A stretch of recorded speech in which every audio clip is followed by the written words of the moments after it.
Alors, bienvenue à tous les deux pour la saison 4 du podcast Parlons de votre mental. Donc, je pense que vous n'êtes pas très très loin, peut-être du 199e, 200e Si on est épisode. 200e, c'est pas un honneur. Et je suis ravi en tout cas, je suis ravi de vous recevoir parce que je suis votre média. Merci. Je suis un fidèle supporter. J'aime beaucoup en tout cas ce que vous proposez. C'est toujours hyper intéressant d'aller écouter les athlètes que vous interviewez. Et c'est à votre tour. C'est à votre tour de passer du coup de l'autre côté de la caméra. On va mettre un peu les projecteurs sur vous. Le podcast, on parle de mental. Donc l'objectif, c'est de parler de vous, de votre mental. Donc la première chose que j'aimerais, c'est est-ce que vous pourriez, parce que finalement, on vous voit poser les questions, mais qui êtes-vous? Alors est-ce que vous pourriez, brièvement, en tout cas, vous présenter? Bah nous, effectivement, podcast La Bagarre, parce qu'on aime la bagarre, forcément. Mais surtout passionné de sport de combat. On s'est rencontrés à travers le sport de combat et on se rend compte qu'au fur et à mesure du temps, Une vingtaine d'années déjà. une vingtaine d'années, et dans notre cercle d'amis, il y a beaucoup de relations qui sont faites à travers le sport, que ce soit les sports de combat ou autres. Après, La Bagarre, c'était un nom un peu provocateur parce que on parle tout le temps un peu de bagarre, mais pas forcément que dans les sports de combat, dans la vie en général. Donc c'est ça aussi qui nous a donné un peu l'envie de choisir ce nom et de créer ce média. D'ailleurs, je t'en remercie. Parce que tu es à l'initiative quand même de la bagarre. Alors, à la base, vous n'êtes pas dans les médias. Pas du tout. Alors, qu'est-ce que vous faites? On ne s'estime pas encore être dans les médias. Parce que voilà, on a pris ce nom de La Bagarre Média parce que c'est un support visuel et que voilà, ça passe par YouTube et de rencontrer les combattants et les interviewer, les mettre en lumière, c'est le support qui existe aujourd'hui et qu'on appelle ça des médias. Pour nous, on n'est pas encore des médias parce que sinon, on n'est pas du tout dans ce domaine-là. On a appris beaucoup, on apprend encore tous les jours. Et moi, je suis dans la gestion de projet en informatique. Pour répondre à ta question. Super. Voilà.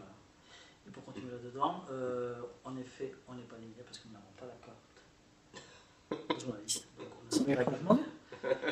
Non mais voilà, il faut avoir un peu les pieds sur terre et dire voilà, non, nous ne sommes pas un vrai média, même si nous essayons d'avoir une déontologie qui s'en rapproche au maximum, parce que c'est vrai qu'on est aussi aidé par rapport à ça, avec des vrais journalistes qui viennent de temps en temps nous Après, aider. je te reprends quand même, vous êtes un média. Tu peux dire que ce n'est pas un vrai média. Aujourd'hui, avec tout ce que vous avez produit,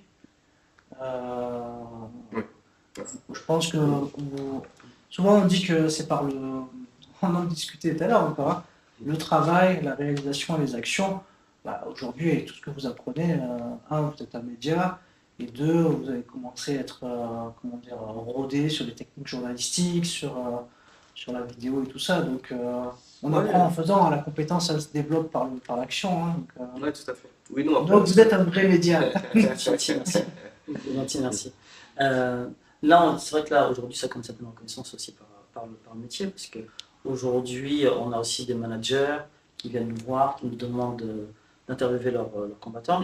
On a aussi des RP, donc les responsables presse de grandes organisations comme Glory, donc au niveau international. On a le PFL, on a le Bellator, donc les plus grandes organisations mondiales de MMA.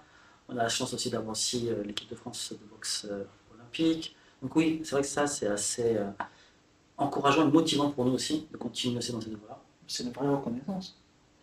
Du Parlons. travail fait et de la qualité du travail réalisé. En tout cas, il faut le dire, quoi. Merci. En tout cas, on apprend tous les jours, on essaie toujours de se mettre en question et de ne pas dire qu'on est déjà arrivé, parce que c'est pas le cas, et de s'améliorer. Donc c'est vrai que toute critique est bonne à prendre. On essaie de ne pas avoir la grosse tête. T'as jamais dit que t'avais un petit air de Tchèque, hein? on me le dit tout le temps. Non, mais c'est depuis tout à l'heure que je me dis. C'est que Je me dis, mais c'est ouf parce que. l'un des objectifs du podcast, C'est son cousin, il faut dire la vérité. Attends, on va le dire. C'est son cousin. Son nom de famille d'ailleurs est Henri. l'un des objectifs un jour de La Bagarre, c'est d'avoir Thierry Henry à côté de moi et de faire une interview avec lui. Donc Thierry, je sais que t'as pas mal de temps en ce moment. Il est en France, T'es en France, donc si tu veux passer à La Bagarre. Non, on me le dit souvent. Pour la petite anecdote, j'étais dans un avion et il y a une hôtesse de l'air qui m'a réveillé pour savoir si j'avais pas un lien de parenté justement avec le fameux Thierry. Ça m'a fait une petite chill. Bon, bah, du coup, je sais pas ce que tu fais. Non, je sais toujours pas ce que je fais. Alors, moi, j'ai eu moult vie. On va dire qu'en ce moment, je suis directeur commercial euh, dans le BTP, pour faire simple. Ok. Alors, on va aller à l'essentiel, parce que souvent, bah, si on fait un portrait chinois, ça risque de s'éterniser dans la nuit. On va vraiment aborder le mental. Si vous deviez le définir, ce mot mental, quelle définition vous donneriez à ce mot? En un mot, ou une petite phrase? Bah, ça peut être un mot, hein. Ça peut être un mot, ça peut être une phrase, c'est Moi, voilà, ma définition du mental. Pour moi, on ne peut pas essayer, on doit forcément réussir. Ceux qui essaient, c'est ceux qui acceptent d'échouer. Et pour moi, il est hors de question qu'on commence quelque chose, qu'on puisse échouer. Donc, on n'essaie pas, on fait et on réussit. Ah ouais, pas la même définition que toi, c'est marrant. Ça se complète, hein. Ouais, effectivement. Non, pour moi, le mental et surtout la force du mental, c'est la capacité à surmonter les épreuves de la vie en général, parce qu'on a tous eu des épreuves à surmonter et la capacité justement à tirer profit, enfin, pas forcément sur le moment, là, parfois c'est compliqué, mais à surmonter ces épreuves et à continuer à avancer, et à toujours se relever et pas forcément atteindre ton objectif parce que des fois des choses qui sont exogènes et qui te permettent de ne pas atteindre cet objectif, et moins de ne pas perdre cette motivation et de toujours continuer à avancer. Je comprends bien pourquoi tu m'as demandé de faire un bail avec toi. est-ce que vous êtes déjà préparé mentalement? Alors, est-ce que vous faites des sports de combat? Oui. Certainement. Est-ce que vous, du coup, vous êtes déjà préparé mentalement pour des combats, pour votre sport? Ou vous êtes fini? Moi, je ne pratique plus, hein. Trop vieux. J'ai pratiqué. Et on a, alors, voilà, on est beaucoup plus âgés, on est d'une autre génération, d'un autre millénaire même, limite. Mais c'est ça, quoi. C'était plutôt dans les années 1990, plus que les années 2000 d'ailleurs. Et forcément, l'approche du mental à l'époque n'est pas la même que celle d'aujourd'hui. Énormément évolué. Il y a beaucoup de techniques aujourd'hui qui sont utilisées qui n'existaient pas à l'époque. Et ça, entre guillemets, à l'époque, c'était voilà, ton mental, c'était à la dure. C'était des sparring durs, c'était de la répétition, comme tu le sais. Donc, répétition, revivre entre guillemets des choses dures en entraînement pour pouvoir ensuite les appliquer lors des combats. La méthode des Grecs, quoi. Spartiates, quoi. Le mental existe depuis Aristote. C'est ça.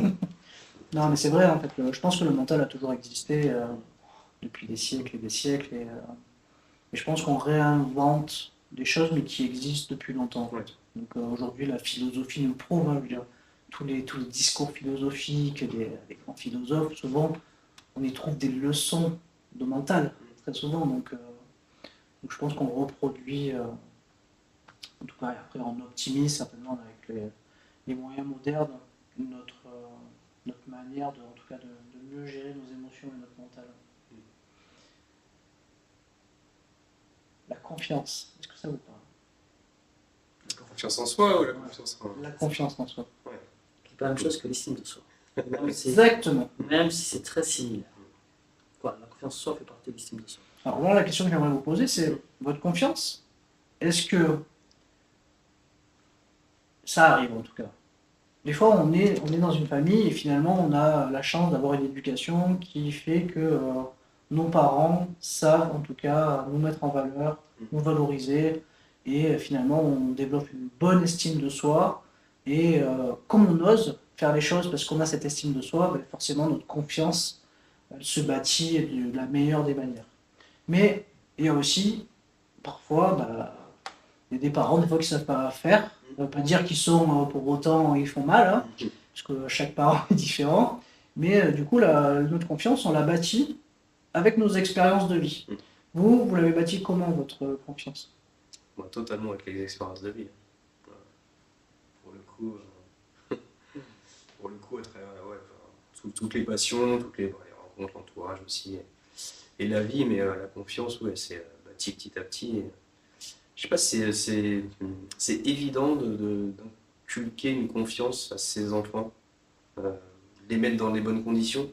Mais je pense que si la confiance, tu l'acquiers pas par toi-même, c'est difficile d'après de l'ancrer en toi et d'en faire quelque chose qui va durer dans le temps, en fait, je pense. Sa meilleure confiance, c'est celle que tu te crées et que tu te construis toi-même, en fait, pour le coup. J'ai un petit côté. Non, c'est vrai que je distingue entre l'estime de soi et la confiance en soi, qui n'est pas du tout la même chose. Tu as raison lorsque de dire que l'estime de soi vient de l'enfance, souvent, et est forcément inculquée par les parents. Alors que la confiance en soi, c'est, je suis d'accord, je te rejoins, c'est plutôt, C'est rare. ce sera peut-être la dernière fois, c'est plutôt justement, ouais, tu te la crées. Pour moi, c'était la même chose. C'est les événements, ce que vous avez dans la vie, et surtout le sport qui m'a permis aussi de la développer. Parce que la confiance en soi, c'est souvent se donner les moyens de réussir quelque chose. Donc lorsque tu te donnes les moyens de réussir quelque chose, ça veut dire que tu maîtrises quelque chose. C'est-à-dire que tu trouves les outils, tu trouves les personnes, tu trouves quelque chose, voilà. Tu as un objectif et tu te débrouilles pour l'atteindre. Alors que l'estime de soi, c'est déjà autre chose. Et nous qui sommes parents, on essaie, je pense, aujourd'hui d'inculquer, non pas la confiance en soi, mais l'estime de soi à nos enfants. Et souvent, ce que moi je dis aux miens, c'est fais-toi confiance. Parce que sans se faisant confiance, tu vois, c'est un truc tout simple. Tu as un petit de 2-3 ans, si tu ne le laisses pas grimper sur une chaise, un tableau, etc., bah, il va avoir peur. Si tu le laisses faire, mais tu n'es pas loin, et tu ne lui montres pas que tu n'es pas loin. Donc il se dit, j'ai réussi tout seul. Et c'est comme ça qu'on avance et qu'on progresse, qu'on a confiance en soi et qu'on développe sa bonne estime de soi. Alors justement, le regard des autres, est-ce que c'est quelque chose que vous avez dû vous en affranchir ou dès le départ, comment dire à Marseille, un scandale. Les Marseillais, je crois. Ah, c'est pour quel âge d'ailleurs? À l'adolescence, forcément, je pense que tu fais partie d'une tribu, tu vas appartenir à une tribu, tu vas être comme les autres. Donc je pense qu'à l'adolescence, c'est plus compliqué de s'en affranchir, forcément, en tout cas pour ma part. Surtout issu de quartier, comme on peut l'être, compliqué de s'affranchir du regard des autres. Après, C'est la génération IAM. la génération NTM, je suis un peu plus du Nord.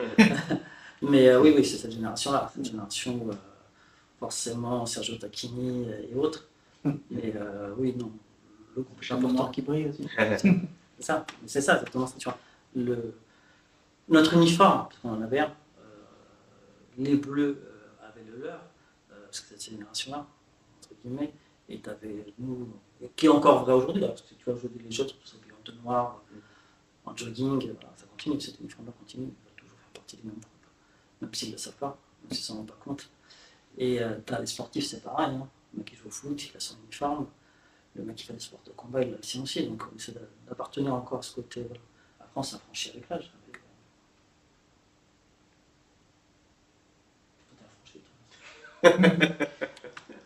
Alors on parle beaucoup de psychologie positive, de plus en plus, donc on n'est pas forcément positif tous les jours. Comment vous cultivez votre positivisme? Elle est dure la question. Elle est bonne, je t'en prie. Je pense que toujours pareil, je pense qu'à un certain âge, moi j'ai une devise familiale qu'on a créée avec ma chère tante, comme je dirais ma meilleure moitié, j'espère qu'elle regardera la vidéo. C'est que s'il y a quelque chose de, entre guillemets, qui t'arrive qui n'est pas bien, n'importe quoi, c'est que forcément quelque chose de nouveau va t'arriver. Ce fameux mec tout est positif. C'est presque spirituel. Je suis plus terre à terre. Non, mais après, il faut relativiser toujours et se remettre dans un contexte. Après, effectivement, il y a, comme on disait, des épreuves dans la vie, mais tout arrive par quelque chose, je pense, pour une raison, effectivement, forcément. Et il faut toujours tirer le positif de chaque expérience de la vie. Après, pour le coup, Justement, quand il vous arrive des choses un peu dures, comment vous remettez au travail votre motivation? atteindre des objectifs. Atteindre des objectifs qu'on s'est fixés, toujours. pense que c'est le sport aussi qui te façonne aussi beaucoup, hein. Les sports, surtout les sports de combat, on sait que c'est très dur. Un jour, tu es en forme et tu performes à la salle, à l'entraînement, et tu te sens le plus fort du monde, et le lendemain, tu as passé une mauvaise nuit, une mauvaise journée au travail, et tu te fais tort par tout le monde. Et cette capacité justement à rebondir et à toujours progresser, aller de l'avant, se remettre en question, tout est un peu imbriqué, mais voilà, Forcément, c'est comme ça que ça se forge c'est ça. aussi. On sait que ce mental à ce sport, et c'est vrai que c'est ancré en nous, ça fait partie de nous aujourd'hui. Et en plus, il y a quelque chose qui est venu se rajouter à ça, c'est qu'aujourd'hui, on est parents, et forcément, on a aussi un exemple à donner. Et sinon, on ne se relève pas, et sinon, on ne se remotive pas. Comment tu veux expliquer au tien? C'est pas possible. Donc, forcément, on va de l'avant, on ne sait pas faire autrement. Alors la pression, est-ce que c'est juste dans les pneus chez vous ou vous l'avez déjà connu? On se la met nous déjà. Ouais, je pense qu'on se la met beaucoup. Après moi, ouais. On est très, mine de rien, très perfectionniste, donc on n'est jamais satisfait. Donc c'est aussi une forme de se créer un peu, voire beaucoup de pression. Après, voilà, la pression, tout est relatif, mais on se la met beaucoup et comme moteur pour avancer, quoi. Ouais, c'est le carburant. C'est un peu comme dirait Doumbé récemment, c'est que le fait de trop stocker les autres, c'est se mettre la pression. Ouais. C'est-à-dire que Après, t'as plus le droit. tu n'as plus le droit à l'erreur. Voilà. Et le fait justement de se mettre nous, tu n'as plus le droit à l'erreur. Après, c'est pas se mettre la pression à soi-même, c'est pas pour autant qu'on va la mettre aux autres. C'est deux choses différentes. Ah oui. C'est aussi important parce que tu as beaucoup de gens qui se mettent la pression et qui vont la mettre encore plus aux autres. Ouais. Et c'est pas du tout, voilà, ça c'est négatif. Donc, non, c'est se la mettre à soi-même, mais de façon positive. C'est que c'est tu te mets trop de pression, ça te bouffe. Voilà, là, dans ce cas-là, c'est pas du bon stress. Alors justement, comment vous la gérez? Votre pression. Moi, je suis quelqu'un qui est très visuel. Donc, j'aime bien visualiser, comme on en parlait un peu en off, essayer d'anticiper toutes les choses qui pourraient arriver et se focaliser sur les choses que tu maîtrises. Moi, surtout ça. C'est vraiment sur tout l'environnement dans lequel tu évolues. Il y a des choses que tu maîtrises, des choses que tu ne maîtrises pas. Forcément, se focaliser sur les choses que tu maîtrises, ça t'aide à te focaliser et à gérer cette pression. Après, on ne peut jamais tout anticiper, mais si tu as visualisé et de manière positive ce qui peut t'arriver, généralement, ça t'enlève une grosse part de pression. C'est ça. Étant un joueur d'échecs à nos heures perdues, et pour tous les joueurs d'échecs, on sait que plus tu as de coups d'avance, mieux c'est. Et ouais, c'est ça. Il faut essayer d'anticiper au maximum, savoir ce qui peut t'arriver, et surtout anticiper tout ce qui est négatif qui peut t'arriver. Parce que si tu imagines un coup positif, en effet, lorsque tu as un coup de moins bien, c'est là justement où la machine est pas un peu à volo. La concentration, c'est une thématique, j'aime bien en parler. En plus, ça tombe bien. Donc, tu es dans l'informatique, donc ça demande de la concentration. Aujourd'hui, on est à une époque où on passe beaucoup de temps sur le téléphone, on est pas mal sollicité par les notifications des applis, etc. Comment vous arrivez dans votre travail respectif à optimiser votre concentration sur vos missions, vos tâches? Moi, je suis quelqu'un de pas très concentré. Du coup, ça a toujours été un souci. Ça dépend en fait, ça dépend ce que je fais, mais c'est vrai que j'ai du mal à me concentrer longuement sur des choses, donc les études c'était parfois un peu compliqué de rester concentré. Moi aujourd'hui, je me connais un peu mieux et donc c'est beaucoup de planification de tâches en fait, pour le coup. Donc sur des temps, je sais que je vais concentrer efficace sur des temps très courts, et donc du coup planifier, optimiser ce temps-là, parce que je sais que sur la longueur, de toute façon la concentration elle partira et j'ai beaucoup besoin d'un environnement propice à la concentration. Ça va être beaucoup de musique, des choses comme ça, d'ambiance, mais sur de la planification et du temps très court. Tu fais de l'intermittent en fait.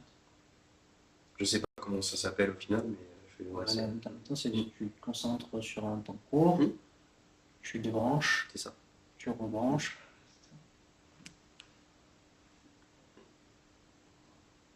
Bon, ça dépend. Ça dépend de ce qu'il y a à faire. J'aime bien cette méthode-là aussi. Concentration sur un temps court, parce que justement, tu es plus productif. tu peux envoyer plus, justement. Et le fait de décrocher, ton cerveau continue à fonctionner finalement. C'est pas il arrête de fonctionner, c'est qu'il continue à fonctionner, il travaille, sans que tu t'en rendes compte. Et ça, c'est intéressant aussi. Tu es en train de faire autre chose, mais ton cerveau, sur le coup, tu vas avoir des idées qui vont arriver comme ça. Parce que justement, tu es sur un truc un peu plus ludique, tu auras une meilleure concentration, bizarrement, ou alors le soir, la nuit. Ça, on est tous adeptes du travail nocturne, très nocturne. Et ça aussi, ça, voilà, parce qu'il n'y a pas de bruit, il n'y a rien. On réfléchit différemment. Vous avez certainement dû entendre cette phrase. Pour avoir une force mentale, il ne faut jamais rien lâcher. Qu'est-ce que vous en pensez de cette phrase? Est-ce qu'elle fait écho? Oui, oui, forcément. Dans la vie de tous les jours. Après, aujourd'hui, oui, dans le professionnel, oui, dans le sportif. Dans la vie privée, c'est différent. Tu peux réussir en lâchant prise, justement. Donc, c'est deux choses. Voilà. C'est pour ça que je ferais vraiment une distinction entre la vie privée avec les siens, où tu peux parfois lâcher prise, et les objectifs sont différents de toute façon. Donc, façon différente aussi de faire. Ouais. Si je vous dis rendre possible l'impossible, est-ce que ça fait écho à votre parcours?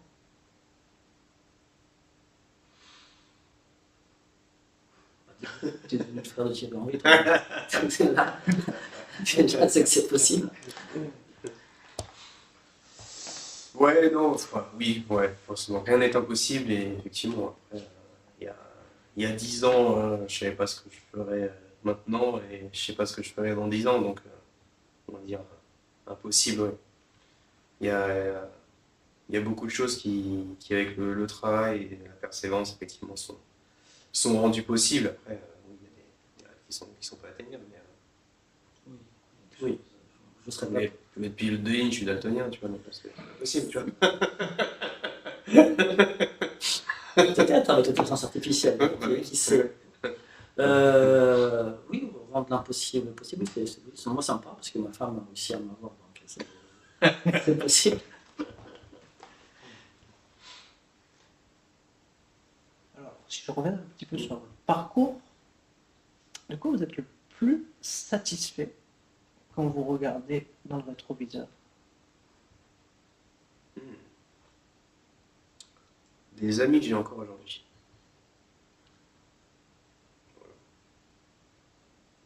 Attends, j'entends réfléchir. Tu veux que je me l'appeler en attendant? Le problème, c'est que moi, je suis insatisfait. Compliqué. Le plus satisfait de mon parcours. Moi, je dirais mes enfants, forcément.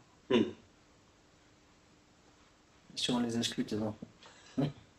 Si on exclut mes enfants et mes amis que j'ai gardés depuis l'enfance. Non, alors très honnêtement, je suis très clan. Je ne suis pas famille, je suis clan. Ça va au-delà de simple famille. On est vraiment un clan comme les Siciliens. Pour ceux qui ont vu le film. Mais ouais, non, le parcours, le plus satisfait du parcours. Alors très honnêtement, j'ai réussi à garder, en parlant d'amitié, je vais sortir de mes amis d'enfance, c'est que j'ai réussi à garder, je suis toujours en contact avec les garçons avec qui j'ai commencé le sport il y a plus de 20 ans. C'est-à-dire qu'aujourd'hui, on est une vingtaine, on s'appelle, on est en contact, on se voit, on se fait de bouffe, et pourtant on fait plus de sport ensemble. Ça fait plus de 20 ans et on est toujours en contact. C'est peut-être ce côté-là où je suis plus content.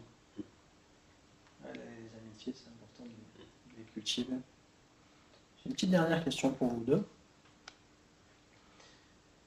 Si vous deviez laisser un message qui vous tient à cœur et qui sera écouté par l'ensemble des auditeurs et des auditrices de ce podcast, ça serait lequel? Un seul message, c'est dur. Un message qui vous tient à cœur. Tu peux en mettre deux, hein. Moi, j'en vois un aujourd'hui. on va sortir un peu du rôle un peu. Voilà, tout à l'heure, on a smile, etc. Et on est plutôt jovial comme garçon, et Surtout moi. surtout toi. Mais aujourd'hui, mais sincèrement, par rapport à ce qui se passe dans le monde, on ne peut pas non plus avoir des œillères et être satisfait de ce qui se passe, que ce soit au Moyen-Orient, que ce soit au Proche-Orient, que ce soit peu importe, que ce soit en Ukraine, etc. Mais surtout ce qui se passe ici chez nous, en France. Moi, voilà, ce côté égalité, fraternité, liberté, mais surtout fraternité, comme on dit en France, pour moi, ça a un sens. Je suis content de vivre en France. J'aime ce pays qui a su accueillir les miens, parce que je ne suis pas de souche, comme disent certains. Et je suis français, je suis fier de l'être. J'espère que mes enfants le seront aussi. Je n'en doute pas. Et voilà. Et pour ceux qui cherchent à nous diviser, eh ben, ça ne marchera pas.